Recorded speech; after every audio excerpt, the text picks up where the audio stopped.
Hello दोस्तों, online classes में आप सभी का स्वागत है। दोस्तों, आज हम कालीबंगा सभ्यता के बारे में अध्ययन करेंगे। कालीबंगा सभ्यता कहाँ से प्राप्त हुई है और कौन सी नदी पर विकसित हुई है। कालीबंगा सभ्यता का अर्थ क्या है, इसकी खोज यानी उत्खननकर्ता कौन है। सबसे पहले कालीबंगा के बारे में किस पुरातत्व उत्खननकर्ता वाले खोजकर्ता के द्वारा बताई गई है। कालीबंगा सभ्यता वर्तमान राजस्थान के हनुमानगढ़ जिले में घग्गर नदी, सरस्वती नदी या देशवत नदी के बाएं तट पर इस सभ्यता का उद्गम हुआ है। कालीबंगा सभ्यता वर्तमान में हनुमानगढ़ जिले में स्थित है और वो घग्गर नदी के बाएं तट पर इसका उद्गम हुआ है। कालीबंगा का शाब्दिक अर्थ होता है यानी काले रंग की चूड़ियाँ। कालीबंगा का शाब्दिक अर्थ है काले रंग की चूड़ियाँ, क्योंकि वहाँ पे काले रंग की चूड़ियाँ उत्खनन में प्राप्त हुई थी, इसलिए कालीबंगा का शाब्दिक अर्थ उन चूड़ियों के आधार पर ही कालीबंगा नाम रख दिया गया है। कालीबंगा वर्तमान में हनुमानगढ़ जिले में स्थित है। कहाँ पे? हनुमानगढ़ जिले में स्थित है। कालीबंगा वर्तमान में हनुमानगढ़ जिले में स्थित है और इसके पास एक और सभ्यता मिली है और वो सभ्यता थी पीलीबंगा सभ्यता। यानी कालीबंगा सभ्यता के पास में ही नज़दीकी 200 या 300 मीटर दूर पीलीबंगा सभ्यता भी मिली हुई है। कालीबंगा सभ्यता का जो काल होता है वो कार्बन 14 के अनुसार, यानी कार्बन पद्धति के आधार पर कालीबंगा का काल 2350 ईसा पूर्व से 1750 ईसा पूर्व तक माना गया है। 2350 से 1750 ईसा पूर्व तक माना गया है। कालीबंगा सभ्यता की जो भाषा थी वो सिंधी भाषा थी। कौन सी भाषा? सिंधी भाषा थी।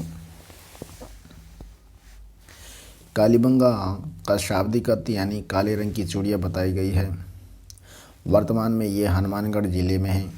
कालीबंगा से उसके पास में नज़दीक यानी 200 मीटर के समथिंग पीलीबंगा सभ्यता भी मिली हुई थी। कालीबंगा सभ्यता का काल कार्बन पद्धति के आधार पर निर्धारित किया गया था। उसका काल यानी 2350 ईसा पूर्व से कितना? 2350 ईसा पूर्व से 1750 ईसा पूर्व तक माना गया है।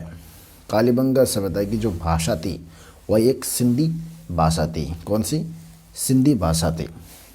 कालीबंगा सभ्यता के बारे में सर्वप्रथम जानकारी एक व्यक्ति था, उनका नाम था लुईस पी तेसी तोरी। क्या नाम था? लुईस पी तेसी तोरी के द्वारा कालीबंगा सभ्यता का सर्वप्रथम जानकारी दी गई है। लुईस पी तेसी तोरी के द्वारा कालीबंगा की सर्वप्रथम जानकारी दी गई थी और इस सभ्यता का उत्खननकर्ता, प्रथम खोजकर्ता सन 1952 में अमलानंद घोष के द्वारा खोजा गया था। किसके द्वारा? अमलानंद घोष के द्वारा इसका प्रथम उत्खननकर्ता अमलानंद घोष को कालीबंगा सभ्यता का स्थल खोजा गया था। कालीबंगा सभ्यता का स्थल सर्वप्रथम सन 1952 में अमलानंद घोष के द्वारा इस स्थल का पता लगाया गया था और साथ ही सन 1961 से 69 में ब्रजवासी यानी देवी लाल और बालकृष्ण थापर के द्वारा इसका उत्खनन किया गया था, यानी व्यापक तौर पर। सर्वप्रथम खोज अमलानंद घोष के द्वारा सन 1952 में खोजी गई थी। कब? सन 1952 में। और इसका व्यापक स्तर यानी 1961 से लेकर 1969 तक बीवीलाल यानी ब्रजवासी लाल या बालकृष्ण थापर के द्वारा व्यापक स्तर पर, बड़े स्तर के पैमाने पर इसका उत्खनन किया गया था। अब आती है कालीबंगा सभ्यता को किस किस नाम से जाना जाता है और किस प्रकार की कालीबंगा सभ्यता थी। कालीबंगा सभ्यता, कालीबंगा सभ्यता एक काशयुगीन सभ्यता थी। कौन सी? एक काशयुगीन सभ्यता थी। कालीबंगा सभ्यता एक काशयुगीन सभ्यता थी और यह एक आद्य ऐतिहासिक कालीन सभ्यता थी। कौन सी? आद्य ऐतिहासिक कालीन हड़प्पा कालीन सभ्यता थी, यानी हड़प्पा सभ्यता से मिलती जुलती थी और उस काल की यानी आद्य ऐतिहासिक काल की सभ्यता थी। और इसी सभ्यता में नगरीय सभ्यता के नाम से भी जाना जाता है। कालीबंगा सभ्यता को नगरीय सभ्यता के नाम से जाना जाता है और मात्र सत्तात्मक सभ्यता के नाम से भी कालीबंगा सभ्यता को संबोधित किया गया। क्या किया गया? संबोधित किया गया है। कालीबंगा सभ्यता को एक प्रसिद्ध इतिहासकार ने कालीबंगा को सिंधु सभ्यता की तीसरी राजधानी बताई गई है। कौन सी राजधानी? यानी तीसरी राजधानी कालीबंगा की एक प्रसिद्ध इतिहासकार, उसका नाम है दशरथ शर्मा। प्रसिद्ध इतिहासकार दशरथ शर्मा के द्वारा कालीबंगा सभ्यता को सिंधु सभ्यता की तीसरी राजधानी बताया गया है। अब आते हैं कालीबंगा से दो टीले मिले थे, यानी एक दुर्ग मान लो या टीले मान लो या फिर नगर मान लो। कालीबंगा से दो नगर मिले थे, यानी कालीबंगा का जो नगर था वो दो भागों में बटा हुआ था। कितने भागों में? दो भागों में बटा हुआ था। एक भाग था पश्चिमी भाग और दूसरा भाग था यानी पूर्वी भाग। पश्चिमी भाग और पूर्वी भाग आप इस डायग्राम में देख सकते हो। जैसे कालीबंगा का जो नगर था दो भागों में बटा हुआ था, एक तो पूर्वी भाग और एक पश्चिमी भाग।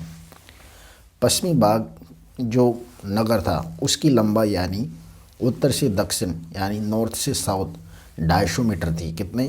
250 मीटर। और सेम साइज यानी जो पूर्वी भाग था उसकी भी नॉर्थ से साउथ यानी 250 मीटर थी।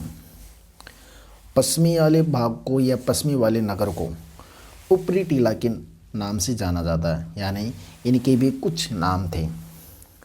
पश्चिमी वाले जो टीला था या नगर था उसको ऊपरी टीला और दुर्ग वर्ग के लोग रहते थे। कौन से?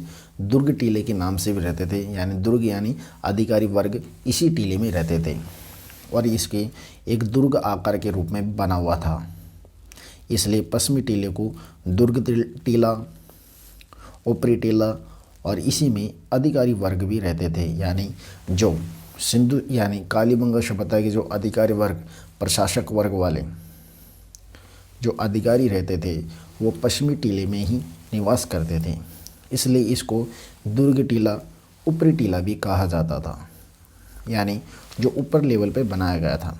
दूसरा आता है पूर्वी टीला। पूर्वी टीले को निचला टीला भी कहा जाता है। कौन सा?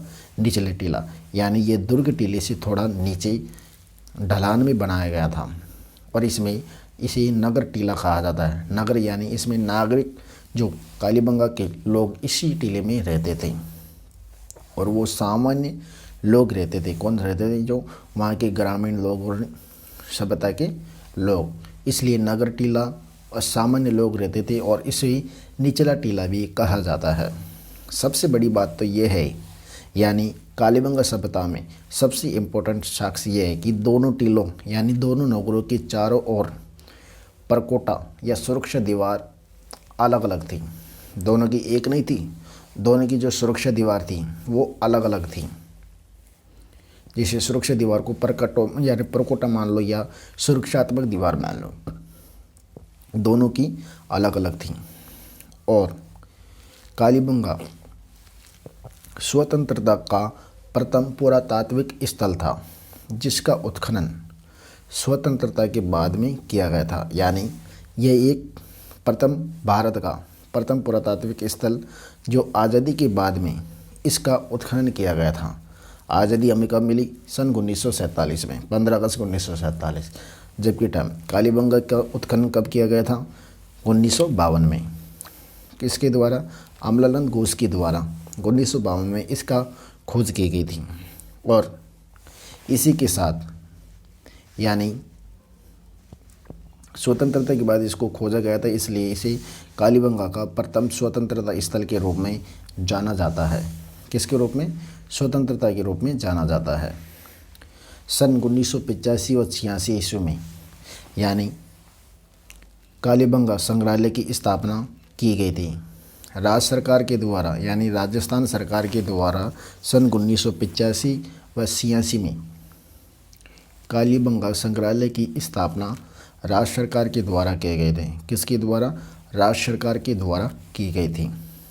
और ये संग्रहालय हनुमानगढ़ जिले कालीबंगा में स्थित है। कालीबंगा से बताइए आप कुछ विशेषताएं। अब इसकी क्या क्या विशेषताएं हैं? हमारी अगली हेडिंग आती है कालीबंगा की विशेषताएं। इससे पहले हमने कालीबंगा के नगर नियोजन के बारे में अध्ययन किया था। कालीबंगा की पहली विशेषता यह है कि क्योंकि कालीबंगा में जो सड़कें एक दूसरे को समकोण पर काटती थी, आड़ी तिरछी समकोण पर काटती थी। ये आप इस चित्र में देख रहे हो। आपने इस चित्र में देखा है कि यहाँ पे कालीबंगा में जो सड़कें मिली हुई है वो आपस में एक दूसरे को काटती थी। यानी जैसे 64 खेलते हैं, समकोण यानी आड़ी तिरछी रेखाओं में एक दूसरे को काटती थी, जिसके कारण कालीबंगा का संपूर्ण नगर आयताकार और वर्गाकार भागों में बटा हुआ था। किसमें? आयताकार और वर्गाकार भागों में। यानी कालीबंगा का जो संपूर्ण नगर था वह एक बटा हुआ था। इसी कारण इसे कालीबंगा नगर को आयताकार वर्गाकार कहते हैं, क्योंकि यहाँ की सड़कें समकोण में कटी हुई थी। सबसे बड़ी बात यह है कि कालीबंगा से जो प्राप्त मकान थे वो धूप में पके हुए तपी हुई कच्ची ईंटों के बने होते थे। किसके? कच्ची ईंटों के बने होते थे। यानी कालीबंगा से धूप में पके हुए मकान और कच्ची ईंटों के बने हुए थे, इसलिए वहाँ के मकानों को दीनहीन बस्ती भी कहा जाता है। कौन सी? दीनहीन बस्ती के नाम से जाना जाता है। सबसे बड़ी बात तो यह, कालीबंगा में जो मकान बनाते थे वो धूप में पकाए हुए थे और तपी हुई यानी कच्ची ईंटों के, और बाकी सभी और स्थलों से पकी हुई ईंटों के मकान मिले हैं। जबकि यानी कालीबंगा सभ्यता से कच्ची ईंटों के मकान मिले हैं, जिसके कारण वहाँ कोई दीनहीन बस्ती कहा गया है। और उन मकान को बनाने के लिए जो ईंटें मिली थी, उन ईंटों का सामान्यतः आकार 30 × 15 × 7.5 था। कितना था? 30 × 15 × 7.5 था। और कालीबंगा में जो मकान बनाने की जो पद्धति थी या विधि मानी जाती है, उनको ऑक्सफोर्ड पद्धति, जाल पद्धति, ग्रीक पद्धति और चेम्सफोर्ड पद्धति के नाम से जाना जाता। किसके नाम से? ऑक्सफोर्ड पद्धति, जाल पद्धति, ग्रीक पद्धति, चेम्सफोर्ड पद्धति के नाम से जाना जाता था। कालीबंगा में जो मकान थे यानी धूप में पका के बनाए हुए थे और कच्ची ईंटों के, और ईंटों का आकार 30 × 7.5, ऑक्सफोर्ड पद्धति, जाल पद्धति और ग्रीक या चेम्सफोर्ड पद्धति काम लेते थे। और उन्हीं मकानों के ऊपर जो छत डाली जाती थी वो एक लकड़ी की नालियों पर मिट्टी का लेप करके वहाँ की छतें बनाए जाते थे। यानी लकड़ी की नालियों पर मिट्टी का लेप करके जो वहाँ की छतें थी वो कालीबंगा के मकानों पर बनाई जाती थी। और वहाँ के जो मकानों के जो दरवाजे थे, यानी कालीबंगा के जो मकान थे, उनके दरवाजे मेन सड़क पर न खुलकर यानी नगर की सड़क पर खुलते थे। यानी पीछे की ओर खुलते थे। कालीबंगा के जो मकान थे वो पीछे की ओर खुलते थे। कहाँ के? पीछे की ओर खुलते थे, यानी जो मेन सड़क थी उस पर नहीं खुलते थे। नगर की जो सड़क थी कॉलोनी की वहाँ की, उसकी सड़क पर खुलते थे। और सबसे बड़ी बात तो यह है कि वहाँ के जो मकानों की जो नालियाँ प्राय लकड़ी की से बनाई जाती थी। किसी लकड़ी से बनाई जाती थी, यानी वहाँ की जो नालियाँ थी वो लकड़ी की बनाई जाती थी। कहाँ की? लकड़ी की बनाई जाती थी। कालीबंगा सभ्यता में जो मकान बनाए जाते थे उन मकानों को जो चिनाई करते थे, यानी ईंटों की चिनाई करने के लिए इंग्लिश बॉन्ड सिस्टम पद्धति पर आधारित थी। किस पे? English bond system. उस पद्धति पर वहाँ के मकानों की चिनाई होती थी और दीवारें ईंटों से बनी होती थी, जिन्हें मिट्टी व गारे का लेप बनाकर वहाँ की चिनाई करते थे। क्या करते थे? चिनाई करते थे। और वो कौन सी पद्धति पे? इंग्लिश बॉन्ड सिस्टम पद्धति पर आधारित थे। सबसे बड़ी बात तो यह है कि कालीबंगा में अलंकृत फर्श के प्रमाण मिले हैं।